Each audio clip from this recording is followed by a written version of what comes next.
Part 3 की बात करते हैं, जिसमें हम भारत में यूरोपियनों का आगमन के बारे में बात करेंगे।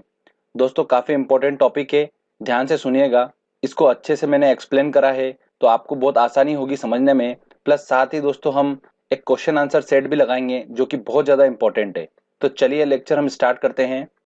दोस्तों, इस लेक्चर को हम दो पार्ट में पढ़ेंगे। पहला है यूरोपियनों का भारत में आगमन और दूसरा है अंग्रेजों का भारत पर आक्रमण।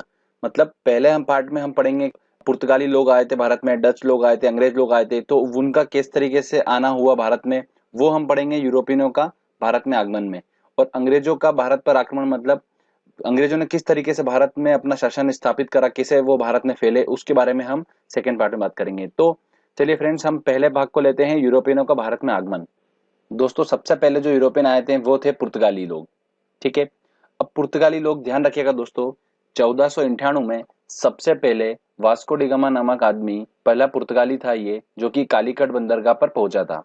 तो ध्यान रखिएगा दोस्तों, ये क्वेश्चन पूछा जाता है बहुत ज्यादा। 1498 में पहला पुर्तगाली आया था कौन? वास्को डी गामा कालीकट बंदरगाह पर पहुंचा था।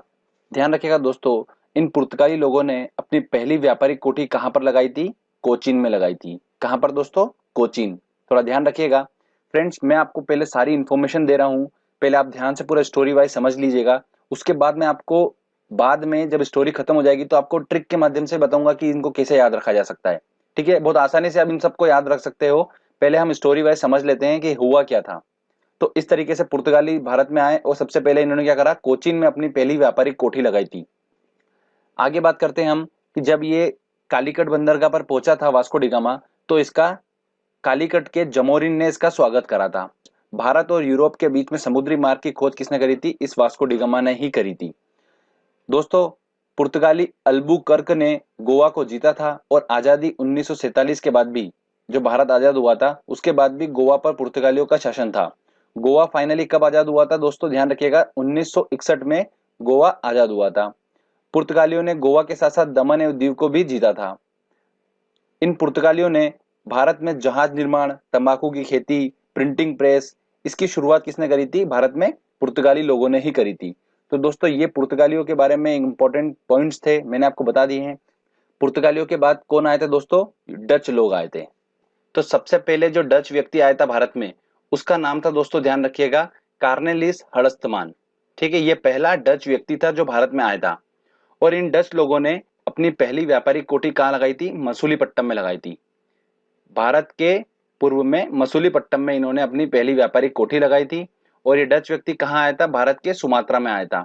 तो फ्रेंड्स, जैसा कि आपको दिख रहा है यहाँ पर, भारत का पहला व्यक्ति कार्नेलिस हड़स्तमान, डचों ने अपनी पहली व्यापारिक कोठी मसूलीपट्टनम में लगाई थी। डच ईस्ट इंडिया कंपनी की स्थापना कब हुई थी? 1602 में हुई थी।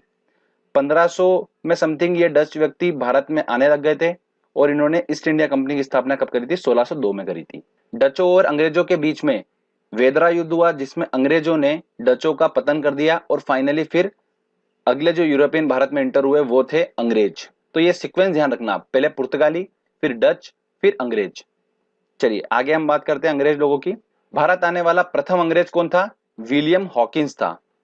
कौन था दोस्तों? ध्यान रखिएगा, मैंने आपको पहले भी बताया था जब हम जहांगीर का शासनकाल पढ़ रहे थे, तब ध्यान रखिए मैंने आपको बताया था कि William Hawkins, William Finch, sir Thomas Roe, ये तीन व्यक्ति जो थे भारत में सबसे पहले आए थे।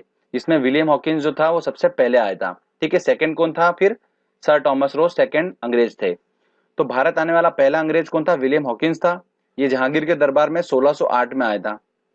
अंग्रेजों द्वारा पूर्व में अपनी प्रथम व्यापारिक कोठी कहां लगाई थी? इन्होंने मसूलीपट्टनम में लगाई थी, अगर पूर्व की बात करें। और पश्चिम की बात करें तो इन्होंने लगाई थी सूरत में। जनरली एग्जाम में क्वेश्चन क्या आता है दोस्तों कि अंग्रेजों ने अपनी पहली व्यापारिक कोठी कहां लगाई थी, और ऑप्शन में अगर मसूलीपट्टनम नहीं है तो आप सूरत लगाओगे। ठीक है, अगर सूरत और मसूलीपट्टनम दोनों दे रखा है तो उन्होंने ध्यान रखना आपको क्वेश्चन लगाना है मसूलीपट्टनम, क्योंकि वो पहले उन्होंने लगाई थी व्यापारिक कोठी। तो ये था दोस्तों अंग्रेजों का शासनकाल। चलिए आगे हम बात करते हैं फ्रांसीसी। उसके बाद कौन आए थे? अंग्रेजों के बाद में आए थे अपने फ्रांसीसी लोग। ये सबसे अंतिम यूरोपियन हुए जो कि भारत में बिजनेस करने के हिसाब से आए थे। कौन थे? फ्रांसीसी लोग। दोस्तों, फ्रांसीसियों ने अपनी सबसे पहली व्यापारिक कोठी कहां लगाई थी दोस्तों? ध्यान रखिएगा, सूरत में लगाई थी। और भारत आने वाला प्रथम फ्रांसीसी कौन था? गवर्नर डुप्ले था। फ्रांसीसी ने प्रथम व्यापारिक कोठी सूरत में लगाई थी और पांडिचेरी पर कब्जा किसने करा था? फ्रांसीसियों ने ही करा था। तो फ्रेंड्स ध्यान रखिएगा, पांडिचेरी पर कब्जा किसने करा था? फ्रांसीसियों ने ही करा था। ये मेन इंपॉर्टेंट पॉइंट थे फ्रांसीसियों को लेकर। तो ध्यान रखना सीक्वेंस, सबसे पहले पुर्तगाली, फिर डच लोग, फिर अंग्रेज और फिर फ्रांसीसी लोग। तो इस तरीके से हम इसको समझ सकते हैं आसानी से। चलिए अब मैं आपको ट्रिक बताता हूं कि हम इनको कैसे याद रखेंगे। मेरा इस वीडियो को देखने के बाद जैकी श्रॉफ, जो कि आप सभी लोग जानते हैं कि जैकी श्रॉफ कौन है, तो मेरा ये वीडियो देखा उन्होंने यूरोपियन कंपनियों का, तो उनको बहुत पसंद आया। तो उन्होंने क्या, उनके मुंह से निकला वाह बिडू। क्या बोला उन्होंने मुझे? वाह बिडू। तो दोस्तों मेरा वाह से बना हमारा वास्को डिगामा, ह से बना हमारा हरस्तमान, वी से हमारा बना विलियम हॉकिंस, और डू से दोस्तों हमारा बना डुप्ले। मतलब दोस्तों ध्यान रखिएगा कि सबसे पहले पुर्तगाली लोग आए थे, उसमें सबसे पहला व्यक्ति कौन था? Vasco da Gama. उसके बाद डच लोग आए, डच का पहला व्यक्ति कौन था? कार्नेलिस हड़स्तमान। उसके बाद हमारा अंग्रेज लोग आए, उसमें पहला व्यक्ति कौन था? William Hawkins. फिर उसके बाद फाइनली हमारा आए थे फ्रांसीसी लोग, जिसका पहला व्यक्ति कौन था जो भारत आया था? वो था डुप्ले, गवर्नर डुप्ले। तो दोस्तों ये ध्यान रखिएगा, ये ट्रिक से आप आसानी से याद रख सकते हैं। दोस्तों आप थोड़ा ध्यान से सुनिएगा, हम बात करते हैं व्यापारिक कोठी जो कहाँ कहाँ लगी थी? कोचीन, मसूलीपट्टनम और सूरत में। अब देखिए कंफ्यूजन नहीं होता कि यार कोचीन में व्यापारिक कोठी किसने लगाई थी, मसूलीपट्टनम में किसने लगाई थी, सूरत में किसने लगाई थी, बार बार भूल जाते हैं हम। तो उसको याद करने का तरीका देख लेना आप एक बार। कोचीन, तो दोस्तों ध्यान रखिए, इसके अंदर वर्ड आ रहा है चीन। मतलब देखिए दोस्तों कि चीन, जो भी सामान होते हैं वो चाइनीज सामान जल्दी खराब हो जाते हैं, चीनी सामान जल्दी खराब हो जाते हैं, और चीनी सामान खराब हो जाते हैं तो हमारे मुंह से गाली निकलती है। तो दोस्तों गाली से दोस्तों हमने पकड़ा पुर्तगाली। तो कोचीन जो गया दोस्तों, कहाँ गया? पुर्तगाली। मतलब पुर्तगाली लोगों ने ही कोचीन में अपनी पहली व्यापारिक कोठी लगाई थी। उसके बाद बात करते हैं दोस्तों हम सूरत की। तो सूरत दोस्तों, सूरत जो जगह है वो काय के लिए पसंद फेमस है दोस्तों? ध्यान रखिएगा, कपड़ों को लेकर फेमस रहती है जगह वहां पर। ठीक है, वहां पर कपड़ों की काफी मिल वगैरह हैं, तो सूरत में कपड़ों को लेकर फेमस है। तो दोस्तों हम देखिए कि यहाँ पर नाम स्पष्ट रूप से लिखा है फ्रांसीसी, मतलब फ्रा। हमने हमेशा फ्रांस को हमने क्या बनाया? फ्रॉक बनाया था, जैसे लास्ट लेक्चर में भी आपने देखा था। तो फ्रॉक से दोस्तों हमारा क्या बना? फ्रॉक कपड़ा है। अब कपड़ा कौन? तो ऑब्वियस सी बात है, सूरत के पास गया। तो सूरत जो है व्यापारिक कोठी किसने लगाई थी? फ्रांसीसी ने लगाई थी। और जो मसूलीपट्टनम बचा हमारा, तो दोस्तों मसूलीपट्टनम लगाई थी दोस्तों डच और अंग्रेज लोगों ने अपनी व्यापारिक कोठी लगाई थी। ध्यान रखिएगा, अंग्रेज ने पूर्व में लगाई थी मसूलीपट्टनम में, और पश्चिम में लगाई थी सूरत में। ठीक है, तो इस तरीके से हम जो नाम है हमारे व्यापारिक कोठी कहाँ लगाई थी उससे हम पकड़ सकते हैं कि किसने लगाई थी। तो ये थोड़ा तरीका है जिससे आप आसानी से याद रख सकते हैं। चलिए फ्रेंड्स आगे हम बात करते हैं अंग्रेजों का भारत पर आक्रमण। ये हमारा सेकेंड पार्ट है जो कि मैं आपसे डिस्कस कर रहा हूं। हम बात करेंगे अंग्रेजों ने किस तरीके से भारत पर अपना शासन स्थापित करा। ओके, ध्यान से सुनिएगा। जहांगीर के शासनकाल में तीन व्यक्ति आए थे यूरोपियन। मैंने आपको बताया था विलियम हॉकिंस, विलियम फिंच और सर टॉमस रो। तीन ही ब्रिटिश लोग आए थे। सबसे पहला कौन था? विलियम हॉकिंस था। इन्होंने क्या करा? व्यापार करने की दृष्टि से भारत में प्रवेश करा। अंग्रेजों ने सबसे पहले बंगाल को जीतने का प्रयास करा था। इसमें 23 जून 1757 को अंग्रेज सेनापति रॉबर्ट क्लाइव के नेतृत्व में प्लासी का युद्ध लड़ा। किसके नेतृत्व में लड़ा था? रॉबर्ट क्लाइव के नेतृत्व में प्लासी का युद्ध लड़ा, और इस युद्ध में बंगाल के नवाब सिराजुद्दौला को इन्होंने पराजित कर दिया और लगभग लगभग बंगाल पे इन्होंने कब्जा कर लिया था। उसके बाद इन्होंने अंग्रेजों ने फिर एक और युद्ध लड़ा। अंग्रेजों ने फिर 23 अक्टूबर जस्ट 7 साल बाद में एक और युद्ध लड़ा 1764 में। ये अंग्रेजों ने लड़ा किसके नेतृत्व में? हेक्टर मुनरो के नेतृत्व में। रॉबर्ट क्लाइव के नेतृत्व में लड़ा था, हेक्टर मुनरो के नेतृत्व में इन्होंने लड़ा युद्ध। इस युद्ध का नाम था बक्सर का युद्ध। इसमें इन्होंने मीर कासिम को पराजित कर दिया था और पूरे बंगाल पर इन्होंने कब्जा कर लिया था। पहले हल्के से बंगाल पे कब्जा करा था, थोड़ा थोड़ा भाग पे, और फाइनली फिर इन्होंने बक्सर के युद्ध के बाद 1764 के बाद पूरे बंगाल पे इन्होंने कब्जा कर लिया था।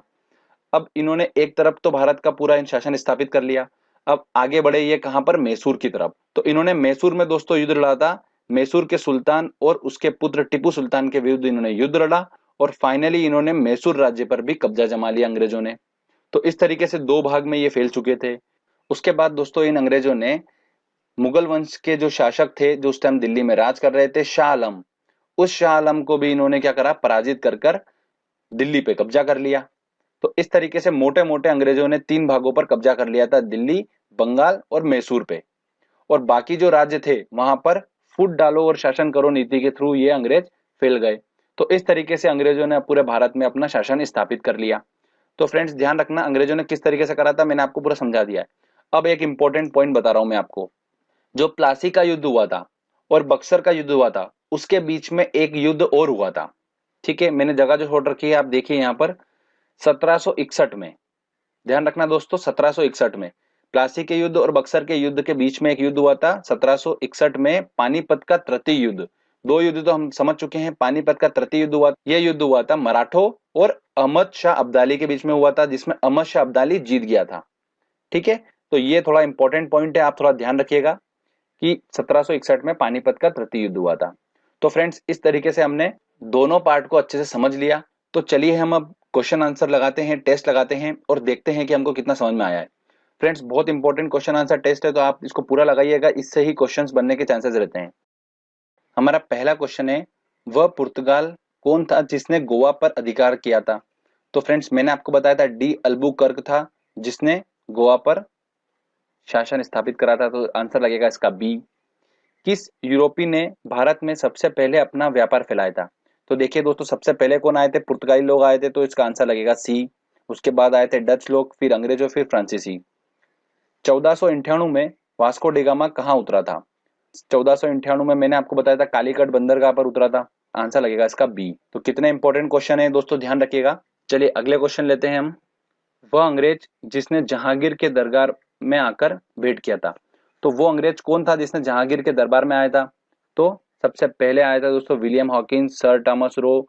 तो सर थॉमस रो, आंसर लगेगा इसका दोस्तों ए वाला। ब्रिटिश ने भारत में अपनी पहली फैक्ट्री स्थापित करने की अनुमति किससे प्राप्त करी थी? तो ब्रिटिश मतलब अंग्रेज लोग भारत में इंटर आए थे जहांगीर के शासनकाल में, और उसी से उन्होंने अपनी पहली व्यापारिक कोठी लगाने की अनुमति प्राप्त करी थी, तो इसका आंसर होगा बी जहांगीर।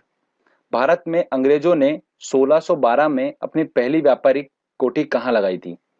तो अंग्रेजों ने 1612 में अपनी पहली व्यापारिक कोठी कहाँ लगाई थी? तो देखिए दोस्तों पश्चिम में दोस्तों उन्होंने लगाई थी, कहां पर? सूरत में लगाई थी, तो इसका आंसर लगेगा डी।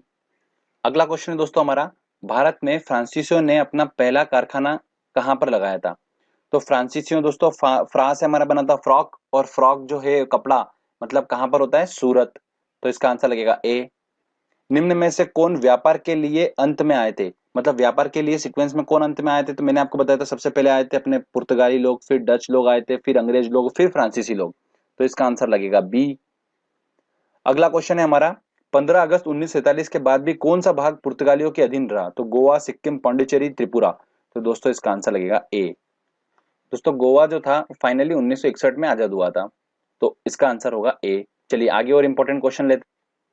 क्वेश्चन है, पांडिचेरी के संदर्भ में कौन सा कथन सही है? पांडिचेरी पर कब्जा करने वाली पहली शक्ति फ्रांसीसी थे, बिल्कुल सही बात है, ये तो पहला वाला तो सही है। वो पूछ रहा है कौन सा कथन सही है, तो एक तो सही है। अंग्रेजों ने कभी पांडिचेरी पर कब्जा नहीं किया, ये तो गलत बात है। अंग्रेजों ने तो पांडिचेरी पर कब्जा, भारत पे पूरे शासन करा उन्होंने, तो पांडिचेरी पर भी कब्जा किया ही उन्होंने। तीसरा है हमारा, पांडिचेरी पर कब्जा करने वाली दूसरी यूरोपियन शक्ति पुर्तगाली है, गलत बात, पुर्तगाली है ही नहीं। तो कौन सा सही है इनमें से? तो दोस्तों एक नंबर का पहला वाला जो सही लगा मुझे, बाकी तो 2 और 3 गलत थे, तो इसका आंसर लगेगा ए। ठीक है, चलिए 1757 में सिराजुद्दौला किससे पराजित हुआ था? 1757 में प्लासी का युद्ध हुआ था। ठीक है, अंग्रेजों ने अपना सबसे पहला युद्ध लड़ा था भारत में आकर, कहां पर लड़ा था? वो बंगाल को जीतने के लिए लड़ा था, प्लासी का युद्ध। और किसके नेतृत्व में लड़ा था उन्होंने? रॉबर्ट क्लाइव के नेतृत्व में लड़ा था, तो आंसर लगेगा इसका सी। ठीक है, और सिराजुद्दौला को पराजित करा था इन्होंने। तो इस तरीके से दोस्तों हमने क्वेश्चंस लगाए और आसानी से हम क्वेश्चन लगा पाए। तो फ्रेंड्स इस वीडियो को आप अच्छे से देखिए, एक दो बार अच्छे से प्रैक्टिस करिए, समझिए इसको, तो आप इसको आसानी से सॉल्व कर पाएंगे। क्वेश्चंस को इससे रिलेटेड अगर क्वेश्चन आता है तो आप एग्जाम में आसानी से सॉल्व कर पाएंगे। काफी इंपॉर्टेंट टॉपिक है ये मध्यकालीन भारत का। तो हमने यहाँ पर मध्यकालीन भारत का सेशन पूरा खत्म कर दिया है। आज हमने इसको 3 पार्ट में पढ़ा है। तो सबसे पहले हमने पढ़ा था दिल्ली सल्तनत, उसके बाद हमने पढ़ा था फिर मुगल काल, और फिर फाइनली हमने पढ़ा यूरोपियन कंपनियां। तो इस तरीके से हमने 3 पार्ट में इसको पढ़ा है। तो तीनों लेक्चर आप अच्छे से देखिए, मैंने डिस्क्रिप्शन में लिंक दे रखी है दोनों लेक्चर की, अगर आपने वो नहीं देखा है तो वो भी देख लीजिए। तो आपका ये वाला मध्यकालीन भारत आराम से कंप्लीट हो जाएगा। तो हिस्ट्री का एक बहुत अच्छा मोटा मोटा एक बोले तो हम मध्यकालीन भारत अगर कंप्लीट कर लेते हैं तो 1-2 नंबर हमारे एग्जाम में पक्के हो जाते हैं। ठीक है फ्रेंड्स, तो मेहनत करिए, प्रैक्टिस करिए, सफलता जरूर मिलेगी।